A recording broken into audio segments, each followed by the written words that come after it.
Salut, bien-aimé. Euh, ouais, pionnier, vraiment très content de voir encore, de partager encore cette capsule avec toi. Ouais, je suis vraiment surexcité de voir des grandes choses que tu as encore déjà entrepris, tu es en train de faire encore. Je vois toutes les initiatives que tu as encore prises. Voilà, tous ceux certains d'entre vous étaient vraiment découragés, ils avaient abandonné, s'étaient arrêtés, mais là, je vois du mouvement, de l'action. Je vais t'encourager, Seigneur. Je vais encore t'encourager aujourd'hui avec cette capsule pour que tu saches que ce que tu es en train de faire est très important et que tu ne perds pas ton temps, mais que ça va servir à quelque chose. Ça va servir à quelque chose. Alléluia. Il y a des récompenses pour les pionniers. Et moi, je voudrais vous partager cela. Des récompenses pour les pionniers. Alléluia. Oui. Les pionniers, c'est des gens qui commencent petits. Je dis, euh, qui donc méprisait le temps des petits commencements? Ils auraient plutôt dû se réjouir en voyant la pierre choisie dans la maison, dans la main de Zérubabel. Quant à ces sept, ce sont les yeux de l'Éternel qui parcourent pour la terre. Les faibles commencements, les petits commencements. Le pionnier, c'est celui qui est l'adepte des petits commencements. Il commence petit, petit, comme cette plante que vous voyez. Hein? Il commence petit. Il commence petit. Et la première récompense extraordinaire, c'est dit, tu commences là où il n'y a pas. Waouh! Et après, tu vois la plante. Quelle joie, quelle joie. Et ça, personne ne peut te l'arracher. Hein? Personne ne peut te l'arracher. Hein? Tu as souffert, oui, il y a eu tous ces défis-là, mais quand tu vois la plante, c'est extraordinaire. Extraordinaire. Alors, une des bénédictions, c'est quoi? C'est être porteur de bénédiction. Tu une porte de bénédiction sur les autres. C'est ça, une porte de bénédiction. Je te bénirai. Je ferai de toi un personnage renommé et tu deviendras une source de bénédiction pour d'autres. Je bénirai ceux qui te béniront et je maudirai ceux qui t'outrageront. Toutes les familles de la terre seront bénies au travers de toi. Alléluia. Je veux te dire une chose, toi qui as choisi de pouvoir te battre pour avoir une association nationale dans ton pays, sache que tu es rentré dans une dimension de bénédiction. Et sache que tu as le privilège d'être une porte de bénédiction sur ta nation. Oui, lorsque les médecins vont se lever, lorsque ces gens vont se positionner, certains en tant que professeurs, d'autres en tant dans la santé publique, d'autres dans l'administration, d'autres dans les cliniques, d'autres dans les structures publiques, et que ces gens vont porter en eux l'ADN de Christ. Ces gens seront les mains de Christ qui touchent les patients. Ces gens seront le regard du Christ, le canard de l'amour du Christ. Oh, tu verras que cette nation est bénie parce que tu t'es levé. Parce que tu t'es levé. Lorsque des hommes et des femmes qui viennent à l'hôpital vont rencontrer Jésus, vont devenir des disciples de Jésus, parce que cette association existe et que vous allez former les gens à communiquer leur foi, à transmettre leur foi à leurs patients, parce que vous avez investi du temps et de l'énergie à ça, et que les flux vont se lever. Vous serez une porte de bénédiction. Une porte de bénédiction pour la structure, pour des quartiers, pour des villages dans lesquels vous allez faire des actions de foraines. Lorsque vous allez aller dans des endroits où une association a eu le privilège d'aller dans les prisons. Waouh! D'aller dans les prisons, apporter des soins aux prisonniers. Porte de bénédiction. Lorsque tu vas semer tout ça. Je veux t'encourager. Il y a quelque chose de grand qui est derrière les petites choses que tu es en train de faire. Ces petites réunions où les gens ne prennent pas, les gens ne viennent pas. Tu te demandes, mais est-ce que c'est la peine? Toute cette pression, toute cette oppression, tous ces trucs. Ne pense pas que c'est vain. Non, tu es une porte de bénédiction. Et ça, n'oublie jamais.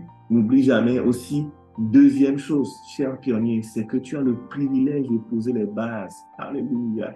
Tu as le privilège de poser les bases de ton organisation. C'est toi le premier. C'est toi qui es là. Ou tu es deux, vous êtes trois. Mais vous avez le privilège de donner à cette organisation l'architecture, la dimension. Oh, quel privilège! Quel privilège! Vous ne pouvez pas vous rendre compte. Quand vous allez, dans quelques années, regarder les choses et vous allez voir, oui, on a posé les bases, on a mis les choses à leur place, conformément à la mission que Dieu, dans sa grâce, m'a confiée. J'ai posé chez vous le fondement comme un sage architecte. À présent, quelqu'un d'autre bâtit ce fondement seulement, que chacun prenne garde à la manière dont il bâtit. Paul a été le pionnier de l'église de Corinthe. Et ça, on ne peut pas lui retirer ça. On ne peut pas lui retirer ça. Et puis la joie des résultats, c'est au cultivateur qui travaille dur d'être le premier à jouir des récoltes. Mes amis, la joie, quand je vois dans mon association quelqu'un comme Yves qui est cette vidéo que tu es en train de monter, c'est Yves, de regarder, c'est Yves qui a monté cette vidéo. Quand je vois quelqu'un comme Yves, engagé, vraiment engagé, donnant de son temps, de son énergie gratuitement pour produire des vidéos, faire des posters, est-ce que ce n'est pas des fruits extraordinaires? Ça, quand moi je vois ça, je suis très content. Quand je vois ça, je suis très content. Quand je vois quelqu'un comme Ali Bada, partir, hein, quelqu'un avec qui je priais dans mon bureau, quand il était en troisième année de médecine, il venait, on priait dans le bureau pour notre association nationale. Ce n'était pas encore ce que c'est aujourd'hui. Il y avait pratiquement rien. Mais ce gars venait, on priait. Aujourd'hui, quand je le vois marié, euh, ayant son doctorat, en train de travailler, je suis content. Et quand je le vois, la dernière fois, on était dans une retraite. Et il a eu l'occasion de pouvoir partager sur la passion pour la parole de Dieu. Quand je le voyais enseigner avec zèle, avec énergie, avec détermination, je suis content. Je suis content, mes frères, je suis content. Je suis édifié quand je vois quelqu'un comme Clémentine, qui est la trésorière de notre association, euh, et remporter des concours de leadership sur le plan même séculier, et puis attester que j'ai trouvé cette force-là à cause de l'association des médecins chrétiens. Alors je dis, waouh, ça en valait la peine. Ça en valait la peine que je puisse souffrir des calomnies, qu'on puisse se moquer de moi. Ça en valait la peine que je subisse des trahisons. Ça en valait la peine que je recommence toujours encore à zéro, que les amis m'abandonnent. Ça en valait la peine de continuer à espérer, à semer, parce qu'aujourd'hui, il y a le résultat. Bien-aimés pionniers, sois encouragés. C'est au cultivateur qui travaille dur d'être le premier à jouir de la récolte. Béni soient les pas de ceux qui annoncent l'évangile. Et ça, c'est les récompenses ici, sur cette terre, que nous voyons. Mais Dieu nous promet des récompenses dans le ciel. Regardez, la Bible, l'Apocalypse est plein de récompenses pour ceux qui auront été des pionniers sérieux. Le vainqueur portera ainsi des vêtements blancs. Je n'effacerai jamais son nom de lui. Je le connaîtrai comme mien en présence de mon Père et de ses anges. Quel privilège. Viens. Jean-Paul, viens. Ah, papa, tu vois, ça c'est Jean-Paul. Hein. Je vais te présenter Jean-Paul. Waouh, c'est un gars extraordinaire. Tu vois, c'est des gens qui ont commencé l'association des médecins chrétiens au Togo. C'est les gens qui ont impacté l'Afrique francophone avec ce message. Non, voilà, tu vois, papa, c'est lui. Et les anges, Michel, hein? On a regardé. Ouais, et pas le Père égale le Père du roi. Jean-Paul, magnifique. Nous sommes fiers de toi. Vous ne voulez pas ça. Bien-aimé, vous ne voulez pas ça. Et ça, cette fierté-là, de vivre ça dans l'éternité, en présence du Créateur de tout l'univers, du vainqueur. Je ferai un pilier dans le temple de mon Dieu et il n'en sortira plus jamais. Je graverai sur lui le nom de mon Dieu et celui de la ville de mon Dieu, la nouvelle Jérusalem qui descend du ciel d'auprès de mon Dieu, ainsi que mon nom nouveau. Le vainqueur, je le ferai siéger avec moi sur mon trône. Alléluia. C'est comme une expérience. Il dit, mais comment il fait? Comment il fait? Il dit, mais viens. Assois-toi à mes côtés. Alléluia. Assois-toi à mes côtés. Le trône de Jésus, ce trône scintillant, glorieux, comme dans décrit dans l'Apocalypse. Moi, petit comme ça, je viens m'asseoir. Alléluia. Alléluia. Ça, c'est la victoire. Quelque chose nous attend, chers pionniers, dans le ciel. Quelque chose nous attend dans le ciel.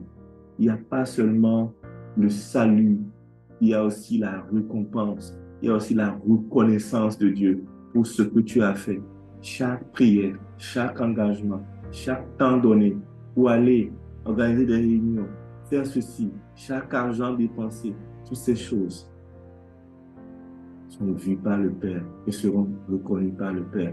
Car en ce qui me concerne, dit Paul, je suis prêt d'offrir ma vie comme une libation pour Dieu. Le moment de mon départ est arrivé. J'ai combattu le bon combat. J'ai achevé ma couche. J'ai gardé la foi. Telle une couronne, la justice que Dieu accorde est déjà préparée pour moi. Le Seigneur, le juste juge, me le remettra au jour du jugement.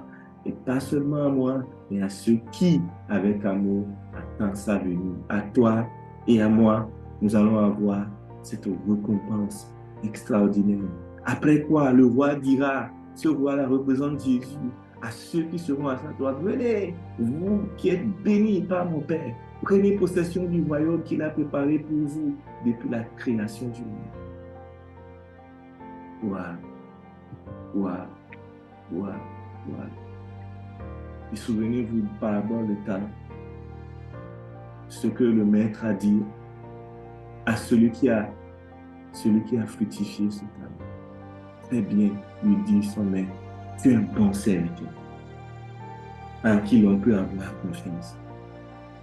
Tu t'es montré fidèle en peu de choses. C'est pourquoi je t'en confierai de plus important. Viens partager la joie de ton maître. Vous savez que le monde ne s'arrêtera pas juste parce que nous sommes allés au ciel. Nous gouvernerons la terre. Nous aurons la direction de Alléluia. Il y aura des ministres, il y aura des chefs d'État. Nous gouvernerons la terre. Et si nous sommes fidèles dans les petites choses, les choses de cette terre, Dieu nous confiera les grandes. Dieu nous confiera les grandes. Donc, nous avons la reconnaissance de Dieu, mais aussi nous avons la reconnaissance des hommes. Ceux que vous voyez ici ont la reconnaissance des hommes. Quand vous voyez le premier qu'on a, c'est une reconstitution qu'on a fait de Livingstone, David Livingstone, qui a quitté l'Angleterre et qui est descendu en Afrique. Et il est descendu en Afrique pour être un pionnier. Et il a soigné. Et il a soigné les gens. Et il a béni les gens. Vous savez, quand il quittait, il disait à son frère, moi je vais aller prendre soin des gens, des pauvres. Son frère disait, mais toi, tu perds ton temps, moi je vais rester ici et me faire de l'argent et me faire un renom. Il est parti, il est descendu au fond, il a soigné, il est mort. Quand il est mort, son corps est devenu un combat entre... tout le monde voulait garder son corps. Les indigènes voulaient son corps. L'Angleterre voulait son corps. Finalement, les indigènes ont pris son cœur et ont enterré son cœur quelque part, qui existe encore aujourd'hui. Et les Anglais ont pris son corps pour faire des obsèques nationales. Son frère n'a pas eu des obsèques nationales, mais lui, il a eu des obsèques nationales parce qu'il a renoncé à ce qu'il pouvait gagner pour devenir un pionnier. Regardez cet homme, Albert Schweitzer, au milieu, qui est venu en Afrique, a bâti l'hôpital de Lambaréné. Cet homme qui avait je ne sais pas combien de doctorats, 4 ou 5 doctorats. Il est venu donner ça en Afrique. Regardez cet homme qui, sans le vouloir, est devenu un héros dans un pays en guerre, a soigné les femmes. Vous le connaissez bien. Vous le connaissez bien. Celui qui est le réparateur des vagins des femmes et qui est devenu plus noble. Eux tous, il est devenu plus noble. Oui, vous aurez la reconnaissance de Dieu, mais aussi la reconnaissance des hommes. Oui, oui, les gens vont voir et les gens diront, c'est toi, c'est toi. Personne ne peut aujourd'hui me l'arracher. Ce n'est pas un sujet d'orgueil, mais c'est une réalité que j'ai initiée, que j'ai commencé, que je me suis battu, que j'ai investi mon argent, mon temps, et qui est une association nationale dans mon pays. Bien-aimés, est-ce que vous allez arrêter en chemin ce que vous avez commencé dans votre association nationale? Non, ne t'arrête pas. Ne t'arrête pas. Il y a une trop grande récompense qui est liée à ce que tu es en train de faire. Ce n'est pas le moment de baisser les bras. Regardez ce que Néhémie nous montre. La muraille fut achevée en 52 jours, le 25e, le 25 du mois d'Éoul, lorsque tous nos ennemis la prirent, tous les peuples étrangers qui nous entouraient furent saisis de crainte et profondément humiliés à leurs propres yeux, car ils reconnurent qu'un tel ouvrage n'avait pu être mené à bonne fin qu'avec l'aide de notre Dieu. Quand ça se lever, les gens verront et diront non, ça c'est Dieu, ça c'est Dieu, ça c'est Dieu, ça c'est Dieu, ça c'est Dieu. Et ce sera une grande joie. Sois fortifié, bien-aimé pionnier. J'espère t'avoir encore encouragé. À la prochaine, sois connecté. Nous allons ensemble encore avancer pour bâtir des associations fortes et pérennes dans toute la francophonie. Sois béni. À bientôt.